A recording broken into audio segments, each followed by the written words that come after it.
पाकिस्तानच्या राजकारणात सध्या जे काही घडतंय ते एखाद्या थरारक क्राईम थ्रिलर सिनेमापेक्षाही कमी नाही। एकीकडे देशाची अर्थव्यवस्था कोलमडली आहे आणि दुसरीकडे देशाच्या सर्वात लोकप्रिय नेत्याच्या जीवाला धोका असल्याच्या बातम्यांनी संपूर्ण जग हादरलं आहे। गेल्या 48 तासात सोशल मीडियावर आणि आंतरराष्ट्रीय बातम्यांमध्ये फक्त एकच प्रश्न विचारला जातोय, इम्रान खान जिवंत आहे की त्यांचा मृत्यू झाला आहे। पाकिस्तानचे माजी पंतप्रधान इम्रान खान जे सध्या रावळपिंडीच्या अदियाला तुरुंगात आहेत, त्यांच्याबद्दल एक अत्यंत धक्कादायक बातमी वाऱ्यासारखी पसरली।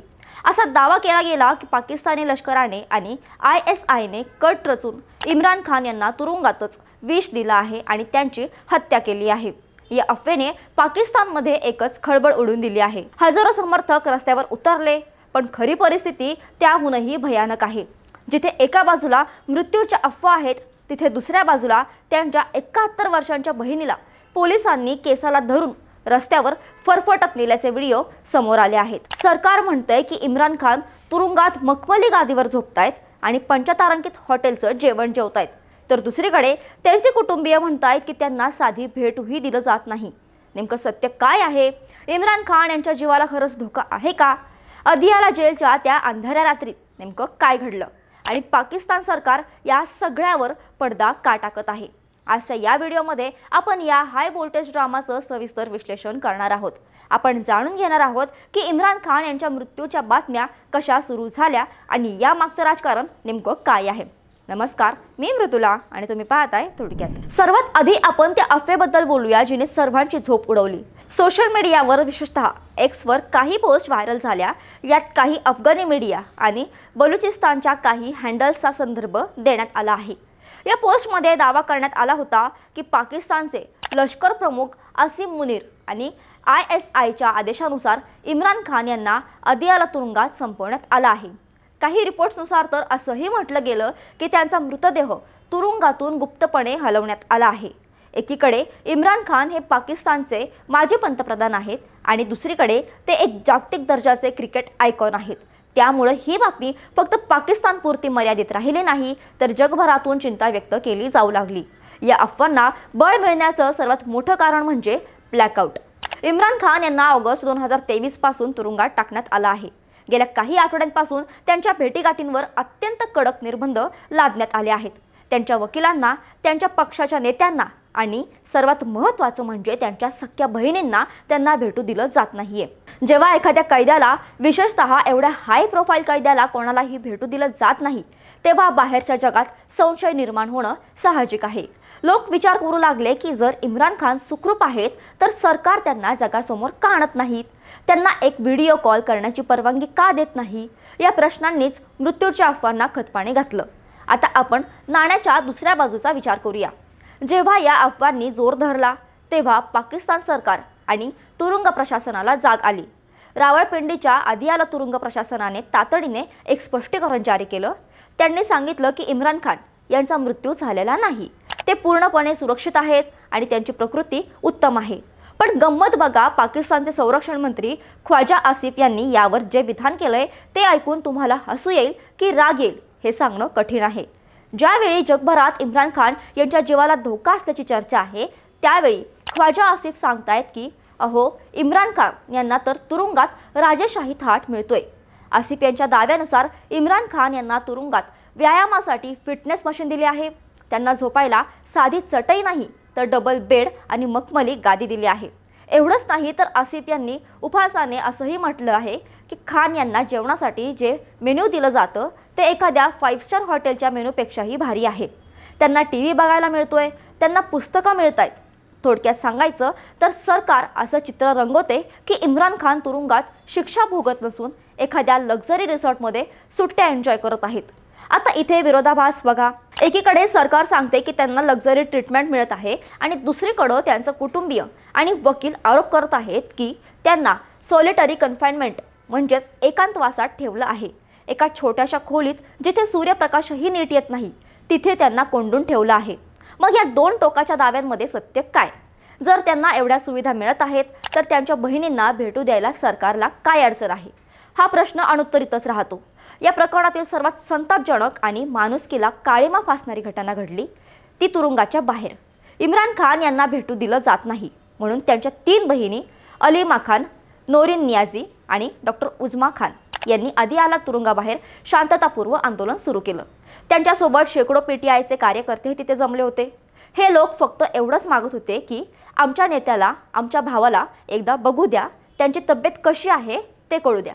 पण पोलीस आणि प्रशासनाने जे केलं ते एखाद्या हुकुमशाही राजवटीतच घडू शकतं।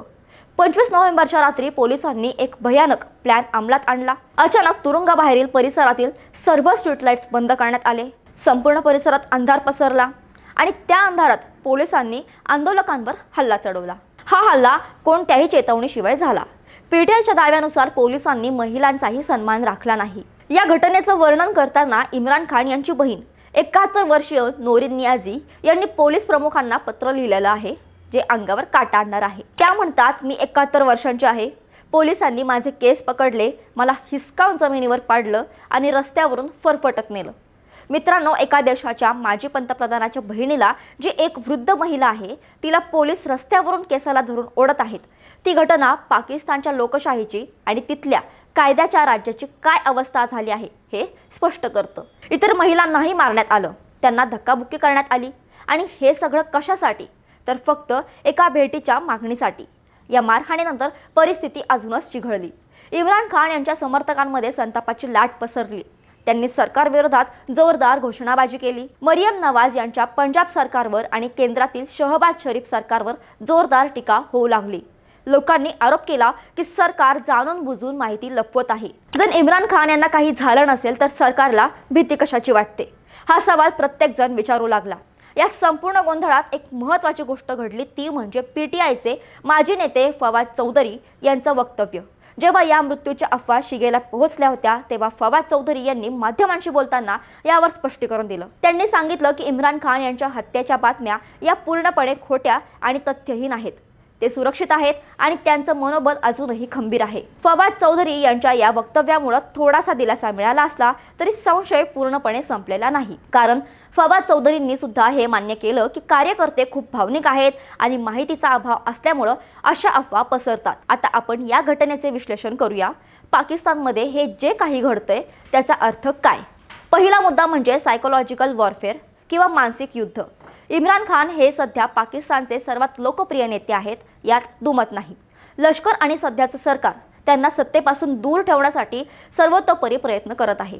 त्यांना तुरुंगात टाकलं, त्यांच्या पक्षाचं निवडणूक चिन्ह काढून घेतलं, त्यांच्या नेत्यांना फोडलं, तरीही जनतेचा पाठिंबा इम्रान खान यांनाच मिळतोय। त्यामुळे आता त्यांना अदृश्य करून त्यांच्याबद्दल अफवा पसरून त्यांच्या समर्थकांचे मनोबल तोडण्याचा हा प्रयत्न असू शकतो का?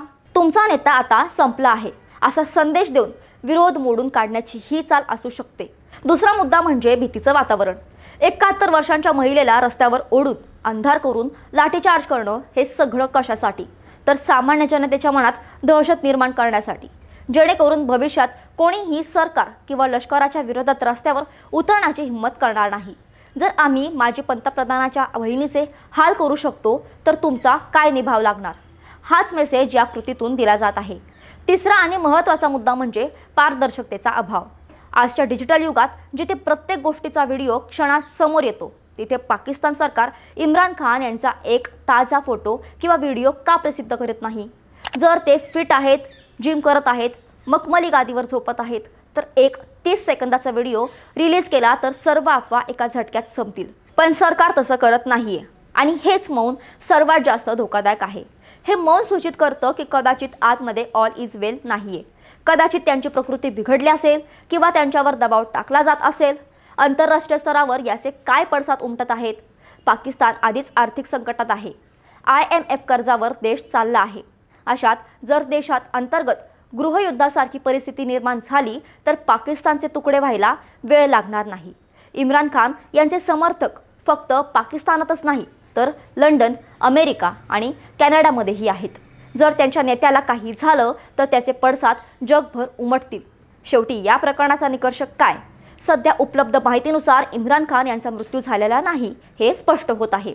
जेल प्रशासन आणि फवाद चौधरी यांच्या दाव्यांवर विश्वास ठेवायचा झाला तर ते जिवंत आहेत, पण त्यांचा छळ होत नाहीये किंवा त्यांना सुख सुविधा मिळत आहेत या दाव्यावर विश्वास ठेवणं कठीण आहे। कारण त्यांच्या कुटुंबियांना ज्या प्रकारे वागणूक दिली जात आहे ते पाहता डाळीमध्ये नक्कीच काहीतरी काळं आहे किंवा कदाचित पूर्ण डाळच काळी आहे. पाकिस्तानचं राजकारण हे नेहमीच लष्कर विरुद्ध नागरिक असं राहिलं आहे. जुल्फिकार अली भुतो यांना फाशी देण्यात आली होती. बेनझीर भुतो यांची हत्या झाली. नवाज शरीफ यांना देश सोडावा लागला आणि आता इम्रान खान तुरुंगात आहेत. इतिहास पुन्हा एकदा स्वतःची पुनरावृत्ती करत आहे का, हा प्रश्न तुम्हाला पडला असेलच. येणारे काही दिवस पाकिस्तानसाठी अत्यंत महत्त्वाचे आहेत. जर इम्रान खान यांना भेटण्याची परवानगी दिली गेली नाही तर हे आंदोलन अधिक उग्र होऊ शकतं. पण जर देवाने न करो पण इम्रान खान यांच्या प्रकृतीबद्दलची कोणतीही वाईट बातमी खरी ठरली तर पाकिस्तानमध्ये जो वणवा पेटेल तो कोणालाच विझवता येणार नाही. तुम्हाला काय वाटतं? पाकिस्तान सरकार इम्रान खान यांना जगापासून का लपवत आहे? त्या मखमली गादीच्या गोष्टी खऱ्या आहेत की तो फक्त एक प्रोपोगंडा आहे? तुमचं मत खाली कमेंट्स बॉक्समध्ये नक्की सांगा. ही चर्चा होणं गरजेचं आहे कारण हा प्रश्न फक्त एका नेत्याचा नाही तर लोकशाहीचा आहे. जर तुम्हाला हा व्हिडिओ माहितीपूर्ण वाटला असेल आणि पाकिस्तानच्या या गुंतागुंतीच्या राजकारणाचं हे सोपं विश्लेषण आवडलं असेल तर व्हिडिओला लाईक नक्की करा. आपल्या मित्रांसोबत ही माहिती शेअर करा जेणेकरून त्यांना अफवा आणि सत्य यातील फरक समजेल. आणि अशाच सखोल आणि निष्पक्ष व्हिडिओसाठी थोडक्यातला नक्की सबस्क्राईब करा.